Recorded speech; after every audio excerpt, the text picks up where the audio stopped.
आज या ठिकाणी श्रीकृष्ण म्युझिक मेकर्स गडिंग्लज या ठिकाणी हे दोन्ही पकवास सिस्टमचे बनलेले आहेत. हा लवेला आणि चाटीला एकदम सॉफ्ट झालेला आहे. याला सुद्धा 64 घराची पुडी टाकलेली आहे आणि ओरिजिनल सिसम आहे हा. त्याचबरोबर इकडे खाली सुद्धा 64 घराची पुडी टाकलेली आहे आणि सुंदर अगदी दिसण्यासाठी ह्याला वेणीचं काम केलेलं आहे. परत वादी सुद्धा अगदी याला साजेशी सारखी घातलेली आहे. त्यानंतर याची घरं काही तोंडा अशी फिरतात, इकडं तिकडं होतं, तर तसं नाही.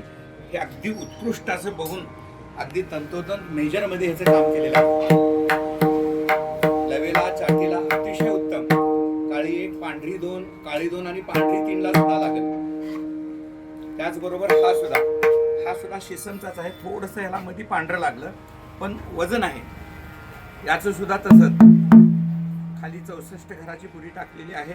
सुंदर दिसण्यासाठी गजरा टाकलेला आहे आणि वरती याच्यापेक्षा थोडंसं तोंड हे मोठं आहे. हा 7-2 सूत आहे, म्हणजे 7.25 एक सूत कमी आहे. हा सुद्धा उत्तम नथ आहे. थोडा कडक वाजतो हा आणि हा थोडा सॉफ्ट वाजतो, पण मिठासला हा बरा आहे आणि हा भजन कीर्तनला सुंदर अतिशय उत्तम असे हे 2 पकवास झालेले आहेत. आणि आदरणीय माझे अगदी गुरुस्थानी असणारे परममित्र परमस्नेही सांगोलकर बापू हे पकवास घ्यायला आलेले आहेत आणि हे त्यांचेच 2 पकवास आहेत. परत त्यांची शिष्यमंडळी सुद्धा आलेली आहे तिकडे आणि आज हे पकवास न्यायचे आहेत.